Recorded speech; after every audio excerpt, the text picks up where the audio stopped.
La fotografía nos permite recordar, conocer y reconocer momentos y personas, hechos históricos, movimientos sociales, incluso también sentimientos. Y es que muchas veces una imagen dice más que 1000 palabras. Durante mucho tiempo hemos contemplado el mundo a través de la experiencia y visión dominantes de los fotógrafos. En 11 años, solo el 15% de las concursantes del World Press Photo fueron mujeres. A pesar de que, según estadísticas, actualmente hay más mujeres estudiando fotografía, como en la medicina, periodismo, arquitectura, en los medios hay más fotógrafos, directores y editores.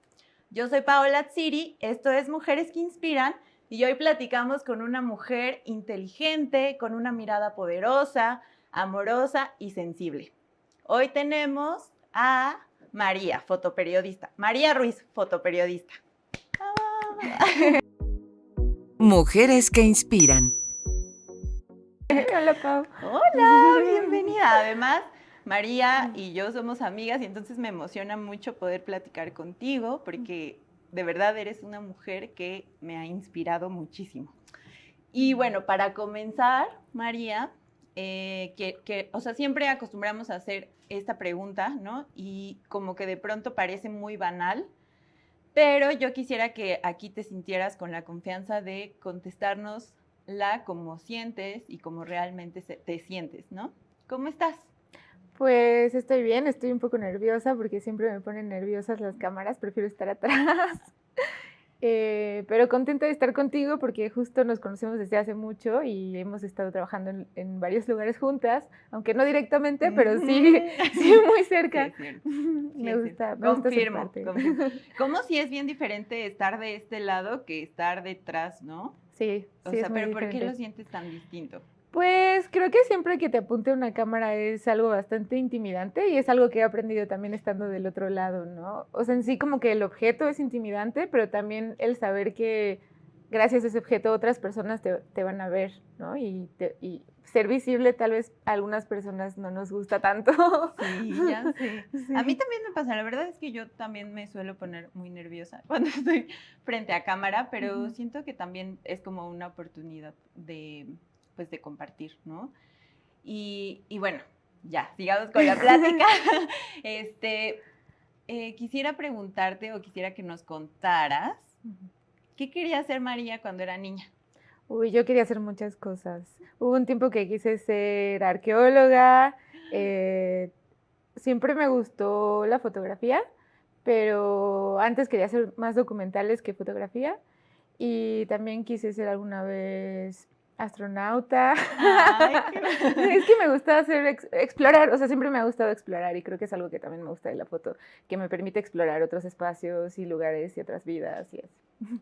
Oye, pero tú, o sea, ¿tus papás se dedicaron a la fotografía o algo así? ¿O cómo llegas tú a la fotografía? No, de hecho nadie en mi familia se dedica ni a la foto, ni al periodismo, ni nada. Mi mamá es dentista y mi papá era abogado. Y en mi familia más bien tenía una tía que siempre nos tomaba fotos y tenía como cámaras, ya sabes, como las fotos familiares. Y ese fue mi primer acercamiento a la fotografía.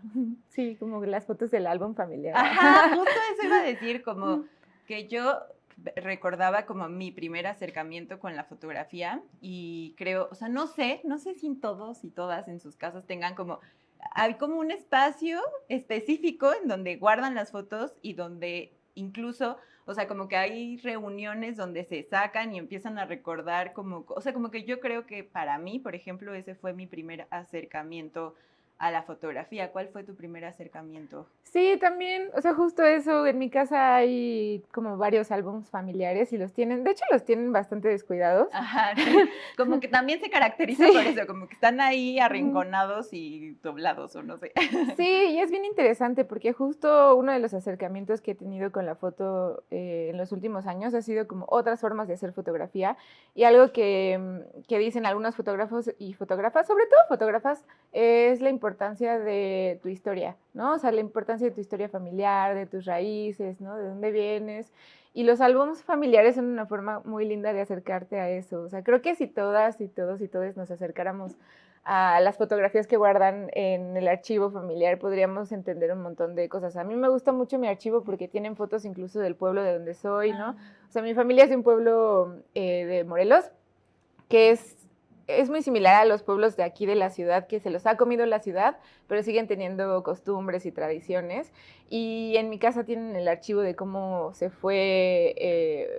pues se fue convirtiendo ese espacio rural a una colonia urbana, ¿no? Entonces eso se me hace bien interesante. Claro. Y también, pues, cómo iba cambiando mi familia con este proceso de urbanización, ¿no? O sea, se me hace muy interesante.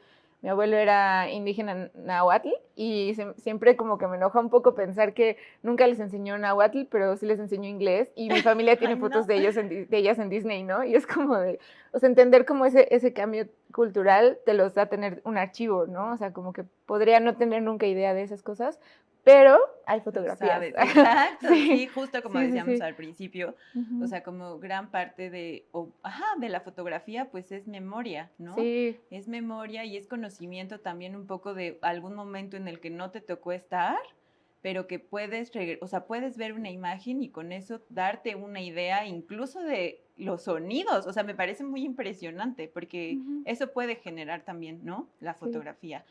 Y bueno, regresando un poco, yo quisiera preguntarte, em, ¿cómo es que llegas a estudiar, no? Porque además también siento que, a ver, como que de pronto o sea, es como un cuestionamiento también que me hago, porque siento que tanto la fotografía como el cine o ciertos trabajos así, o bueno, no trabajos, o sea, me refiero a como los estudios para llegar a ser, pues son caros, ¿no? O sea, a mí Sí. me sorprende mucho que no haya una escuela de fotografía. Bueno, en Iztapalapa creo que ya hay como que dan talleres y así. Ujú. Pero sí. Bueno, en no me acuerdo cómo se llaman, en las utopías, creo, ¿no? De Ajá. diferentes, según yo, dan como talleres y así, y hay como talleres, pero comúnmente no son gratuitos, ¿no? Los aparatos fotográficos son caros. Ujú. Pues no sé, o sea, ¿cómo llegaste a la fotografía? ¿Tuviste esa posibilidad? Igual ahorita ya hay como otras posibilidades, pero bueno. Sí, de hecho justo desde que iba como en la secundaria quise tomar clases de foto y no pude porque era muy caro, ¿no? O sea, Ajá. desde comprar la cámara, las escuelas de... Bueno, en Cuernavaca está el Centro Morelense de las Artes y justo no es gratuito, pero es mucho más barato que la activa de foto, ¿no? Allá tenemos justo la activa de foto y... Porque yo soy de Cuernavaca, Morelos. Sí, y allá pues esas dos posibilidades para estudiar fotografía existían, ¿no? El Centro Morelense de las Artes y la activa de foto, pero pues es muy caro, ¿por qué? Porque te pedían, empezabas con foto análoga y necesitabas una cámara, necesitabas invertir en el papel fotográfico, en los rollos, ¿no? Y bueno, Ujú. ya que pasabas a digital, pues también las cámaras digitales son Ujú. caras.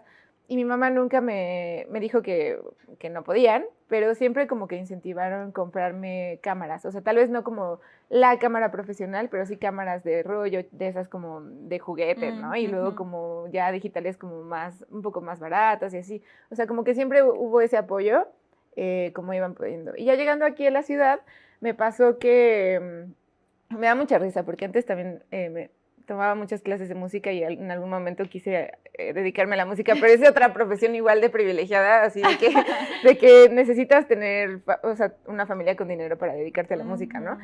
Y me acuerdo que tenía un saxofón y vendí mi saxofón para comprar una cámara. Sí, o sea, mi mamá me ayudó, siempre he tenido apoyo de mi familia, o sea, Eso también es eso muy es una realidad, importante, porque claro. sí son profesiones que no, a las que no te puedes dedicar si no tienes un apoyo económico o si no tienes el apoyo familiar. Tengo Ujú. varias amigas y amigos que justo sus papás, sus familias no les dejaron dedicarse a cosas más artísticas porque pues no veían que hubiera mucho futuro, ¿no? Y a mí también me sorprende tener trabajo de esto, ¿sabes?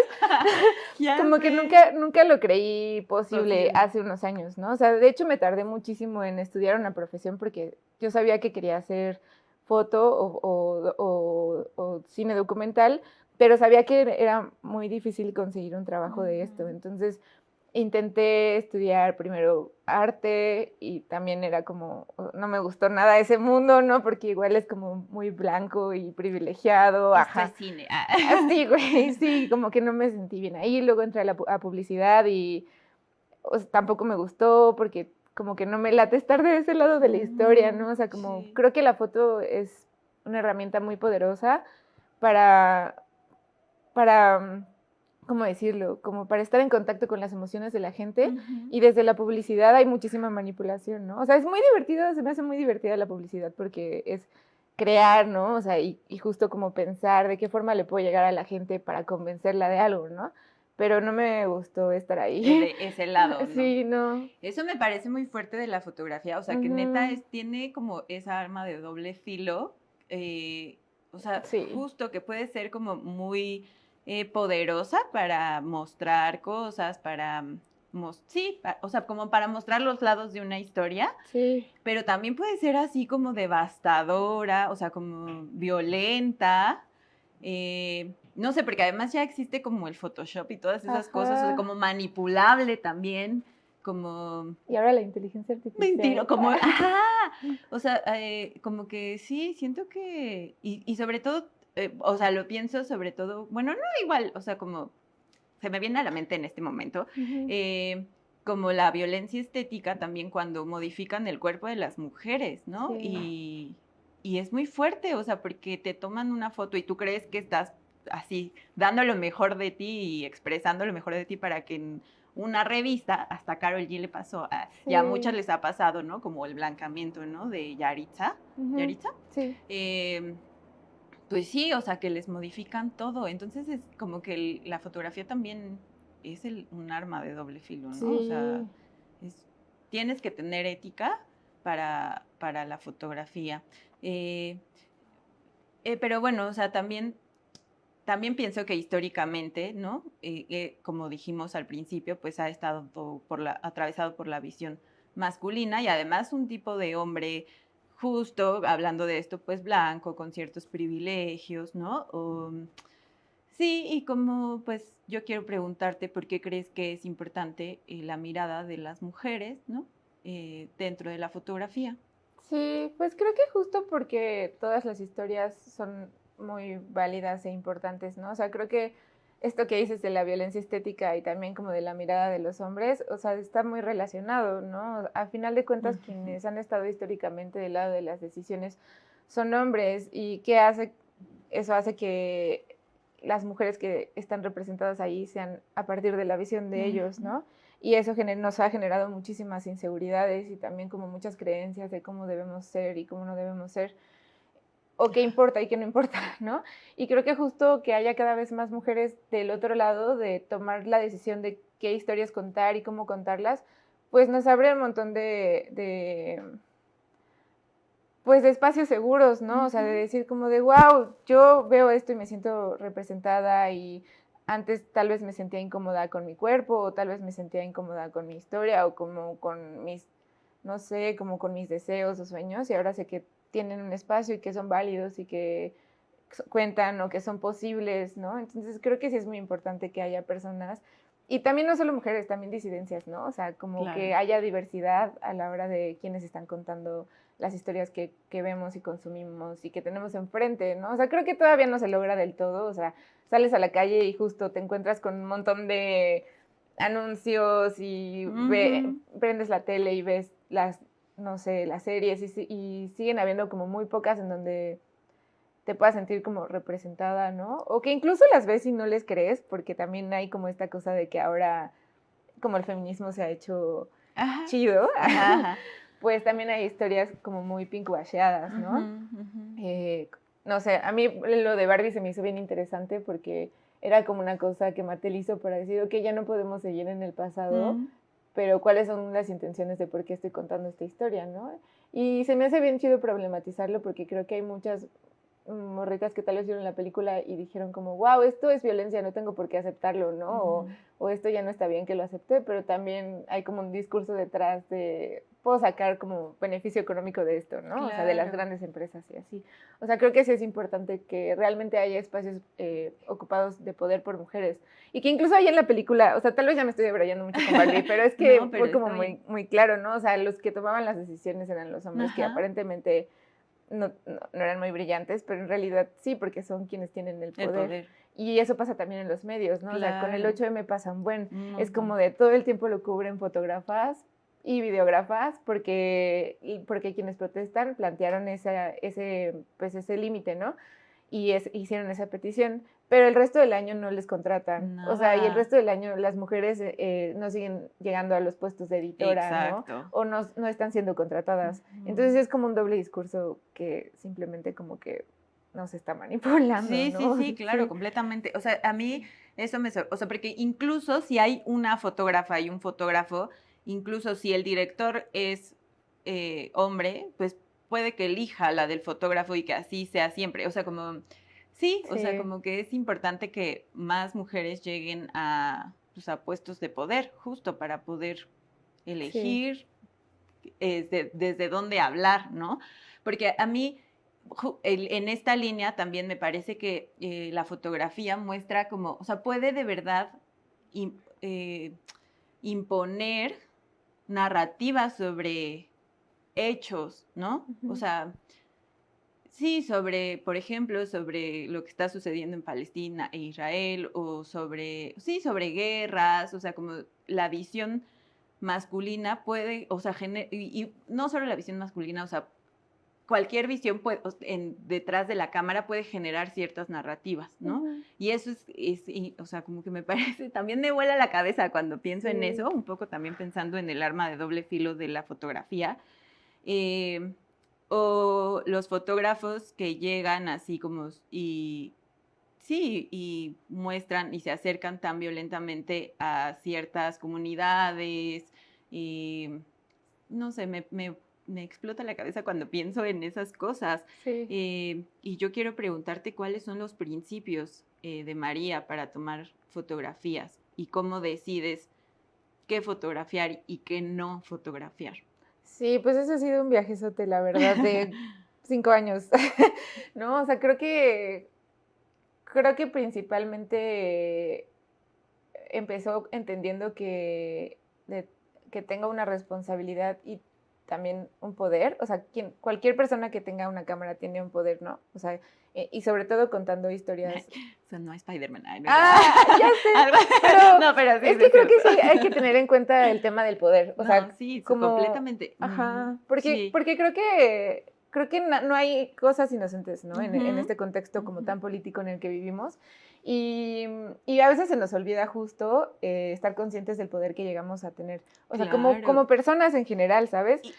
Sí, o sea, y que de pronto sí también eso de lo que hablamos, o sea, el tener una cámara también ejerce poder sobre la otra persona, o sea, o sobre lo que vas a fotografiar, ¿no? Sí. O sea, por eso tienes que acercarte de cierta forma o no sé. Ajá, perdón. Sí, o sea, hay un montón de decisiones que tomas antes de tomar una fotografía, ¿no? O sea, el momento en el que encuadras, ahí tú ya estás decidiendo qué vas a dejar fuera y qué vas a dejar dentro. Claro. Y entonces te tienes que preguntar por qué estoy dejando esto fuera y por qué quiero enfatizar lo que estoy encuadrando, ¿no?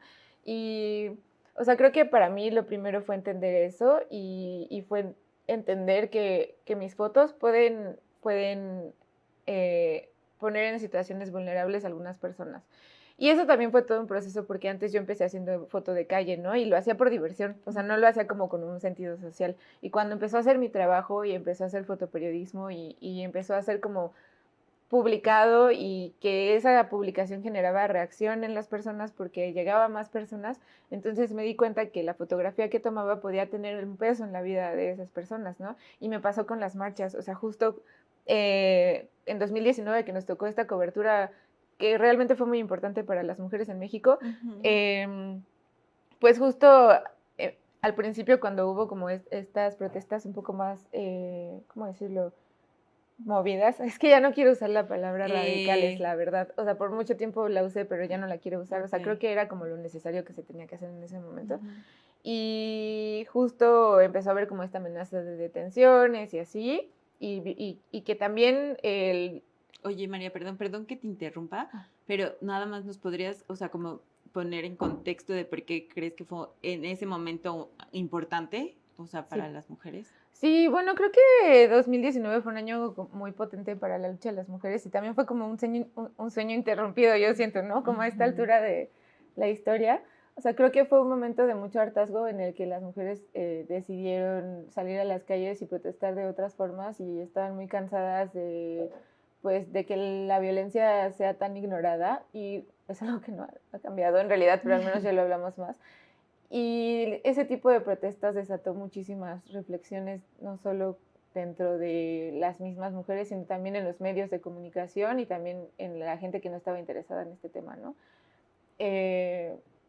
Creo que justo el hecho de que salieran a las calles y que hicieran protestas a las que normalmente algunas personas no estaban acostumbradas a ver mujeres, ¿no? Haciendo, no sé, como quemando o rompiendo cosas y así. Creo que fue muy importante porque rompió varios estereotipos de cómo, y también como esta idea de cómo tienen que protestar las personas cuando están siendo violentadas, ¿no? Sí. O sea, bueno, fue una marcha como multitudinaria, o sea, bueno, muchas mujeres a lo mejor salieron a marchar, fue muy grande, quizá una de las más grandes, y justo hubo manifestaciones como de acción directa a esto, o sea, como que lo que habla María, hubo incendios, hubo... Sí, eso. Sí, es que en realidad fue un año muy intenso, ¿no, Pau? Porque, o sea, como que fue subiendo de nivel. O sea, lo que hizo que muchas mujeres salieran a la calle fue que las denuncias de policías violentando a mujeres, ¿no? Y creo que eso es importante de señalar porque es de nuevo esta cosa de quienes se suponen que deberían cuidarnos nos están violentando, ¿no? Y cuando pones ese caso ante la justicia no están haciendo nada. Entonces, de nuevo es esta cosa de no hay nadie que reaccione a esta violencia o que pare esta violencia, ¿no? O sea, como hay una impunidad total y lo único que queda es salir a las calles, como en muchas otras causas sociales, ¿no? Pero justo como que siento que en la Ciudad de México hay como una historia muy potente de movimientos sociales, pero sí había como ciertos límites de, no sé, por ejemplo, las marchas del 2 de octubre, ¿no? O las de los maestros son como más fuertes, ¿no? O incluso mucho antes, cuando fue lo de Peña, hubo manifestaciones muy duras en donde hubo un montón de represión, pero las manifestaciones feministas de los últimos años no habían sido tan así, ¿no? Y de repente el enojo era tanto que decidieron llevar a cabo esas acciones porque ya era demasiado, ¿no? Y eso fue aumentando. Y lo peor es que la violencia también seguía aumentando. Entonces, por eso fueron creciendo y creciendo las marchas y las marchas. No sé. Sí. Oye, y siento, o sea, en ese momento tú decidiste, bueno, fuiste a trabajar, a fotografiar y, o sea, ¿por qué decidiste? O sea, siento que tu trabajo dentro de la fotografía y fotografiar a mujeres, porque además, no, o sea, no es lo único que fotografías, pero siento que gran parte de tu trabajo creció y ha sido enfocado también en eso. Pues, ¿por qué lo decidiste y por qué crees que es importante, no? No sé si lo decidí. Bueno. Pero más bien creo que era una cosa de como muy natural porque era algo que me estaba atravesando también. Y eso también estuvo muy interesante porque entras a la escuela de periodismo y te dicen como de, no, tú no te puedes involucrar con los temas porque eres periodista y no puedes tener sentimientos y no puedes sentir cosas. Y me da mucha risa. O sea, esto de la objetividad dentro del la fotografía y el periodismo en general. Pero lo chido es que creo que ya superamos eso y que ya se está hablando de que no existe en sí la objetividad y que siempre ha habido intereses en el periodismo, ¿no? Y solo como que lo disfrazaban de objetividad, pero en realidad siempre ha estado lleno de intereses. Y pues a mí como morra me afecta la violencia que vivimos, ¿no? Y es un tema que llevo mucho tiempo problematizando y ya estando ahí como que no podía no hacerlo, o sea, como que tenía muchos sentimientos y enojo y preocupación y frustración. Y creo que a todas las que cubrimos el movimiento feminista en esos años, pues nos sentíamos muy comprometidas porque realmente queremos que acabe. O sea, realmente creo que todas las morras fotógrafas que conozco están muy involucradas y nos involucramos muchísimo de muchas formas porque realmente queremos que acabe la violencia hacia las mujeres y porque también estamos hartas, ¿no? Porque toda esa violencia nos afecta de distintas formas. O sea, a nosotras nos tocó de alguna forma un terreno más suavecito porque a las fotógrafas anteriores de nosotras, les tocó algo más difícil, ¿no? Claro. O sea, neta era como muy pocas en el medio, también eran violentadas de distintas formas. O sea, justo también acababa de pasar el Me Too, y el Me Too periodistas fue horrible, como todos los Me Toos. O sea, yo me acuerdo que leer neta las denuncias fue horrible. O sea, yo tuve que parar porque neta sentía que nunca más iba a querer acercarme a un hombre, ¿no? Porque era denuncia tras denuncia tras denuncia en espacios seguros. y darte cuenta que en realidad sigues teniendo como una vida muy limitada, ¿no? A todos estos techos de cristal, a todas las violencias con las que te enfrentas, en tus relaciones, en tu casa, en tu escuela, en tu trabajo, ¿no?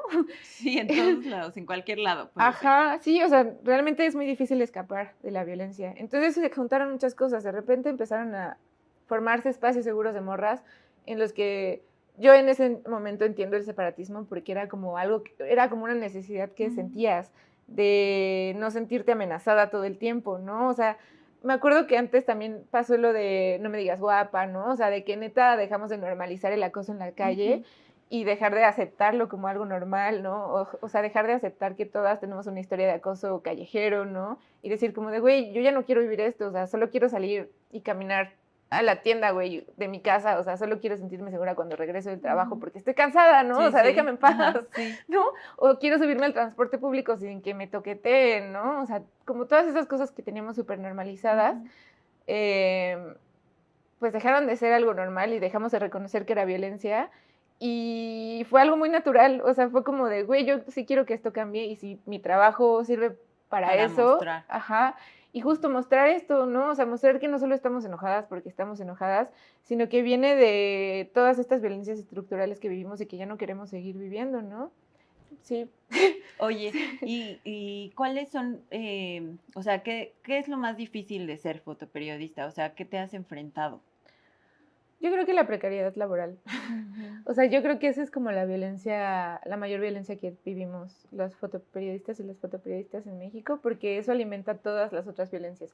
O sea, justo la cantidad de periodistas asesinados en México se alimentan también de la precariedad laboral, porque no tienen las condiciones para cuidarse, porque los temas que están documentando son muy difíciles y no tienen un acompañamiento psicológico, porque no, o sea, no te alcanza como ni para pagar no te alcanza para pagar una vida digna porque no se está valorando tu trabajo. Y es un trabajo bastante difícil porque requiere traslados, Claro. requiere un transporte seguro, requiere invertir en tu equipo, requiere también justo tener como un acompañamiento psicológico porque tratas temas complicados que sí te llegan a afectar porque no eres una máquina. O sea, si de repente vas con alguien y te cuenta una historia fuerte, pues te quedas pensando todo el tiempo en esa historia, ¿no? Entonces, o sea, sí, creo que lo que más me ha afectado y lo que me gustaría que cambiara es la precariedad laboral, ¿no? Que empieza desde que se roban una de tus fotografías y no dan el reconocimiento de tu trabajo, hasta que neta no tengas un sueldo digno, no tengas prestaciones,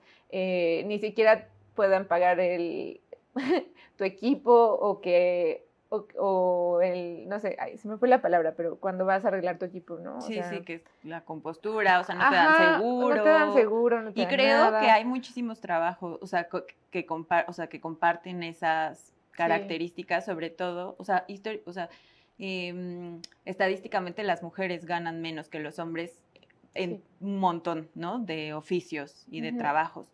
Oye, María, para ir cerrando, ya sé, se nos pasa el tiempo muy rápido, pero quiero preguntarte, o sea, como que, ¿qué has hecho como para, pues para superar todo esto? O sea, como todas estas adversidades, como la precariedad laboral, como también el impacto emocional, o si te has sentido en peligro, ¿no? ¿Qué has hecho para, pues, para superar eso y para continuar dedicándote, pues, a lo que te gusta? Bueno, creo que una cosa importante que he platicado mucho con mis amigas, y eso me ha ayudado, bueno, como tener una red de amigas que están pasando por lo mismo. Una es aceptar que se vale descansar y que si tú un día no puedes ir a cubrir algo, alguien más lo va a hacer, ¿no? Y que no pasa nada si decides descansar porque se vale descansar y se vale decir hasta aquí puedo, ¿no? Y creo que nos pasó mucho que después de 2019 vino la pandemia y todas estábamos súper rusheadas porque aparte como morras siento que todo el tiempo tenemos que demostrar más, ¿no? Y justo a mí me pasó y a mis compañeras que veníamos como de esta cobertura súper intensa de la violencia hacia las mujeres, porque no, o sea, la violencia hacia las mujeres no solo son marchas, es entender qué está pasando, o sea, es entender el problema sistemático, es enfrentarte al tema de los feminicidios, es de repente acompañar el dolor que desatan los feminicidios y las desapariciones, es tratar de entender temas como tan sencillos como justo, bueno, no sencillos, pero esto, ¿no? La violencia económica, la violencia emocional, ¿no? Todo lo que hay alrededor porque estás buscando soluciones, ¿no? Entonces eso fue muy cansado en temas que te afectan directamente porque eres morra y porque vives esas violencias tal vez a otros niveles, pero también las vives y entonces te das cuenta como de, wow, yo también estoy siendo violentada, a ver, tengo que parar un poco. Y después vino la pandemia y esta cosa como de, tengo que demostrar aún más en esta cobertura, ¿no? Porque históricamente nos han puesto en un lugar de no puedes hacer las cosas, ¿no? Y creo que hablando con mis amigas, justo nos dimos cuenta que no teníamos por qué dar más de lo que podemos dar. Y creo que ha sido como una cosa de parar y tratar de entender cuáles son mis capacidades y cuáles no. Y también como de ser un poco más justa conmigo, ¿no? Decir como de, hey, yo no tengo por qué autoexplotarme solo porque quiero cumplir un sueño que me lo están haciendo mucho más largo, ¿no? O mucho más complicado, porque no tengo las mismas posibilidades que otras personas o porque hay muchos clubs de Toby, ¿no? O que no quieres, o sea, que no tienes la obligación de demostrarle Ajá. a nadie lo que puedes hacer, ¿no? Claro, y ser un poco como más, no sé, en terapia justo trabajar mucho lo del deber ser y tratar de ser un poco como menos ruda conmigo y como con mis autoexigencias. Y también ser más justa, ¿no? Como de cuánto vale mi trabajo, porque eso es algo que también no nos enseñan, a valorar nuestro trabajo, ¿no? Y creo que es importante valorar tu trabajo, ¿no? Cuánto tiempo inviertes, cuánta energía inviertes, ¿no? Y eso ha hecho que tome decisiones difíciles como dejar trabajos o moverme de espacios en donde no eran malos, pero me ponían a un nivel de autoexigencia que me estaba haciendo daño. Claro. Sí, y eso, o sea, creo que también hablar con otras personas sobre precariedad laboral es muy importante. Y creo que algo que me gusta es que también está creciendo mucho el movimiento en torno a los derechos laborales. Y ahorita, por ejemplo, estoy trabajando con unas chicas que se llaman Restaurantera Feminista, que están justo como en este grupo de terror restaurantes y de, bueno, no sé si conoces afuera de la edad de las vacantes y así, pero justo están hablando de derechos laborales y creo que es un tema que nos afecta a toda nuestra generación, ¿no? O sea, como no tenemos acceso a cuidados médicos, no tenemos acceso a una vivienda digna, no tenemos acceso a un sueldo digno, ¿no? Entonces creo que es algo que tenemos que hablar más y creo que poder socializarlo sin pena, o sea, esto de no poder decir cuánto ganas porque te da pena decir cuál es tu sueldo o que la gente justo no hable de esos sueldos, ¿no? Y no se socialice y no se problematice. O sea, creo que me ha ayudado mucho como romper esa barrera y hablar con otras personas de eso, ¿no? Y darle el valor a lo que hacemos, ¿no? Y así. Oye, ya para cerrar, ¿qué le dirías a la María de 15 años que nunca creyó que iba a dedicarse al fotoperiodismo y que lo está logrando? Uy, wow. No sé, creo que le diría como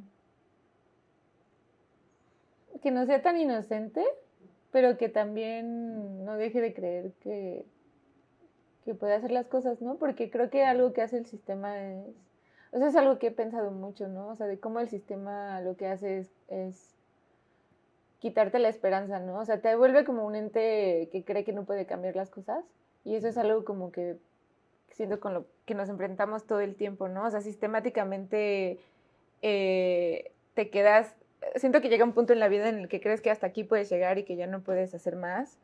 Y creo que yo le diría como de no dejes de creer que sí puedes cambiar el mundo, güey, aunque suena como muy cursi tal vez, pero siento que estamos tan anestesiados porque creemos que no podemos cambiar las cosas y que no podemos cambiar el contexto en el que vivimos. Y creo que es importante no dejar de creer que sí podemos, aunque tal vez ahorita no lo crea tanto, pero sí lo creo, mientras sí. Algunas veces. Algunas veces, sí. Ay, pues muy bien, María. Sí. Pues muchas gracias. ¿Dónde pueden encontrar tu trabajo? Pues ahorita pueden buscar en Reporte Índigo, en la sección de documentos, en donde estamos trabajando mi compañera Ale y yo, y vean lo que estamos haciendo. Y ahí en Instagram a veces subo mis fotos y mis como viajes Muy bien. Pues Sí. muchas gracias, María, por aceptar esta plática, por inspirarnos todos los días. Te quiero mucho. Yo también a ti. Y pues gracias a ustedes por acompañarnos a esta emisión de Mujeres que Inspiran. No olviden activar la campanita, suscribirse y todo eso que tienen que hacer para que nos podamos seguir viendo. Pues gracias. Bye.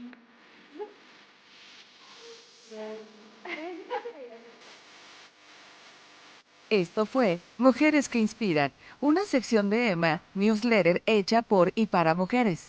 Síguenos en todas las redes sociales y recuerda que puedes suscribirte a nuestra newsletter en www.emmaindigo.com.